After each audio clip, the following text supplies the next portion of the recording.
The United Monarchy is the name given to the Israelite kingdom of Israel and Judah, during the reigns of Saul, David and Solomon, as depicted in the Hebrew Bible. This is traditionally dated between 1050 and 930 BCE, on the succession of Solomon's son, Rehoboam, in c. 930 BCE. The biblical account reports that the country split into two kingdoms, the kingdom of Israel in the north and the kingdom of Judah in the south. Modern scholarship has challenged the biblical account using both literary and archaeological evidence, leading to questions about the historicity of various elements of the account. History. According to standard source criticism, a number of distinct source texts were spliced together to produce the current books of Samuel. The most prominent in the early parts of the first book are the pro-monarchical source and the anti-monarchical source. In identifying these two sources, two separate accounts can be reconstructed.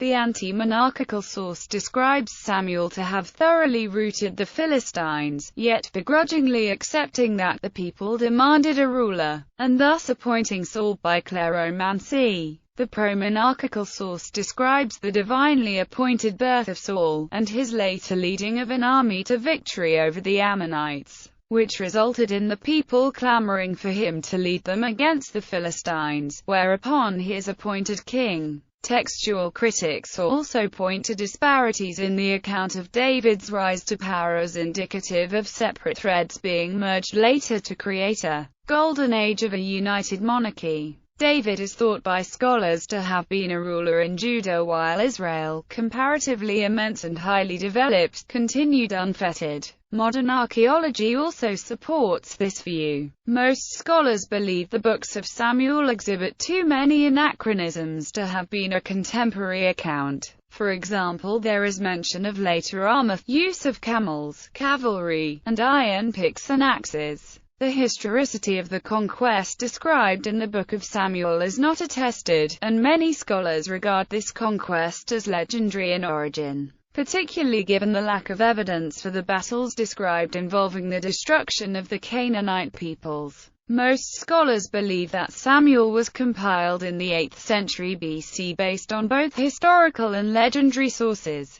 primarily serving to fill the gap in Israelite history after the events described in Deuteronomy. This gap in historical record is characteristic of the Late Bronze Age, a period of general cultural impoverishment of the whole Levantine region. Biblical narrative. Origin. According to the Book of Judges, the Israelite tribes previously lived as a confederation under ad hoc charismatic leaders called judges. Abimelech was the first to be declared king by the men of Shechem and the house of Millo, and reigned over Israel for 3 years before he was killed during the Battle of the Bez. According to the biblical account, the United Monarchy was formed when there was a large popular expression in favor of introducing a king to rule over the previously decentralized Israelite tribal confederacy. Increasing pressure from the Philistines and other neighboring tribes is said by the Bible to have forced the Israelites to unite as a more singular state when Samuel anointed Saul from the tribe of Benjamin as the first king. The Bible treats the notion of kingship as having been an anathema at the time, it being seen as one man put in a position of reverence and power, which in the faith was reserved for God. Civil war. According to the second book of Samuel, due to his disobedience to God, Saul's reign was curtailed and his kingdom given to another dynasty. The Masoretic text says that Saul ruled for only 2 years. The Bible portrays Saul as having died in battle against the Philistines. David and Saul had earlier become bitter enemies, at least from Saul's point of view, although the sources describe Jonathan, Saul's son, and Michal, Saul's daughter, as assisting David to escape Saul, ultimately leading to brief reconciliation before Saul's death. Saul's heir, Ishbaal, took over rulership of Israel but, according to Samuel, ruled for only 2 years before he was assassinated. David, who had become king of Judah only, ended the conspiracy, and was appointed king of Israel in Ishbaal's place. A number of textual critics and biblical scholars have suggested that David was actually responsible for the assassination, and David's innocence was a later invention to legitimize his actions. Israel rebels, according to Samuel, and appoints David's son Absalom as their new king. The Bible then describes Israel as taking over Judah and ultimately forcing David into exile east of the Jordan. According to the increasing majority of archaeologists, this isn't so much a case of rebellion by Israel against a mighty kingdom, but more a case of Israel reasserting its authority over a poor, rural, sparsely populated backwater. This section of the biblical text, and the bulk of the remainder of the books of Samuel, is thought by textual critics to belong to a single large source known as the Court History of David,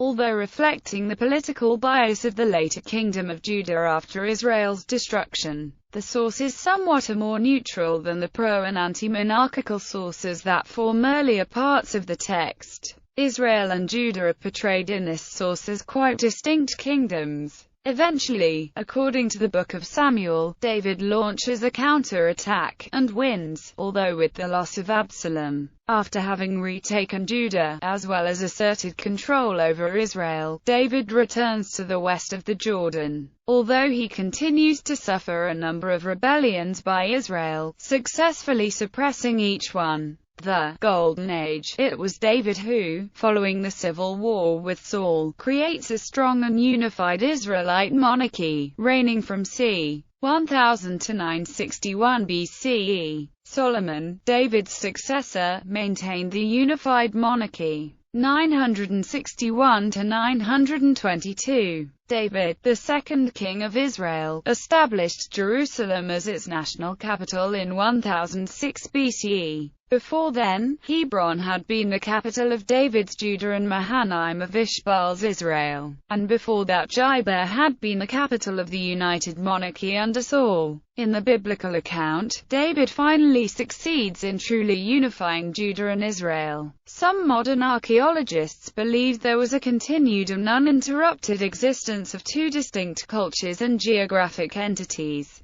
David embarked on successful military campaigns against Judah's and Israel's enemies, and defeated nearby regional entities such as the Philistines, thus creating secure borders. Israel grew from kingdom to empire, and its sphere of influence, militarily and politically, in the Middle East expanded greatly, controlling a number of weaker client states like Philistia, Moab, Edom, Ammon, with a number of Aramean city-states becoming vassal states. The imperial border stretched from the Mediterranean Sea to the Arabian Desert, from the Red Sea to the Euphrates River. Some modern archaeologists believe that the area under the control of Judah and Israel in this era, excluding the Phoenician territories on the shore of the Mediterranean, did not exceed 34,000 square kilometers. Of these, the Kingdom of Israel encompassed about 24,000 square kilometers. King David established Jerusalem as Israel's national capital. Before then, Hebron had been the capital of David's Judah and Mahanaim of Ishbaal's Israel, and before that Gibeah had been the capital under Saul. Earlier parts of the Bible indicate that Shiloh had been seen as the national capital, which from an archaeological standpoint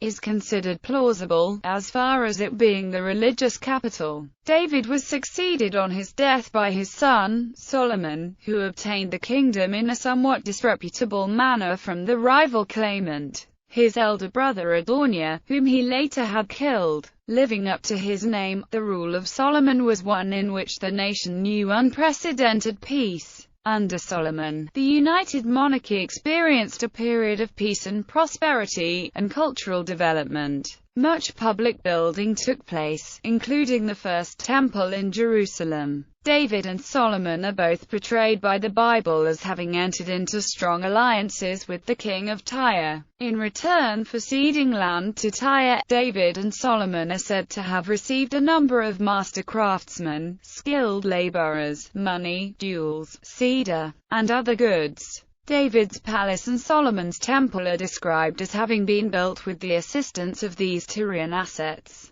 as well as to designs given by architects from Tyre. Solomon is said to have rebuilt a number of major cities, including Megiddo, Hazor, and Gezer. These have been excavated, and some scholars attributed elements of the archaeological remains, such as six-chambered gates and ashlar palaces, to this building program. However, later excavation teams at Megiddo have made it clear that these structures are from different and later time periods. Yigal-Yadin subsequently concluded that the stables that were once believed to have served the vast collection of horses that Solomon is believed to have kept, were actually built by King Ahab in the 9th century BCE. End of the United Monarchy. Following Solomon's death in c. 926 BCE, tensions between the northern part of Israel containing the 10 northern tribes and the southern section dominated by Jerusalem and the southern tribes reached boiling point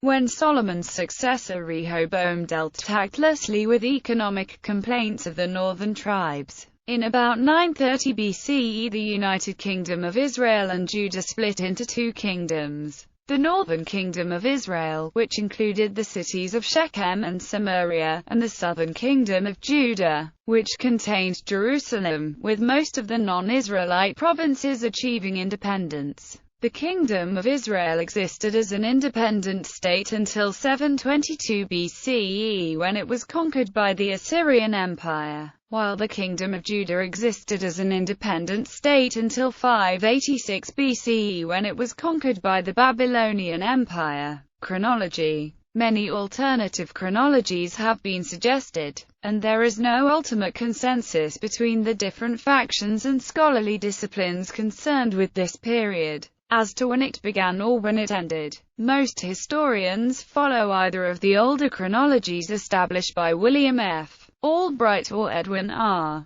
Thiele, or the newer chronology of Gershon Galil, all of which are shown below. All dates are BC. Thiele's chronology generally corresponds with Galil's chronology below, with a difference of at most 1 year. Archaeological Record. According to Israel Finkelstein and Neil Silberman, authors of the Bible Unearthed, the idea of a united monarchy is not accurate history, but rather creative expressions of a powerful religious reform movement, possibly based on certain historical kernels, although in a later book Finkelstein and Silberman do accept that David and Solomon were real kings of Judah about the 10th century BC. They cite that the earliest independent reference to the Kingdom of Israel is about 890 BC, while for that of Judah is about 750 BC. This is supported by Tubb, who argues that the United Monarchy is a created golden age written during the exile. He accepts the historicity of David and Solomon but cautions that they must be seen, however, as local folk heroes and not as rulers of international status. However, Adele Berlin and Mark Z.V.I. Bretler wrote an essay based on the work of Michael D. Coogan and Carol A. Newsom, stating that the archaeological record confirms the historicity of the narrative of increasing centralized authority over Israel during the 10th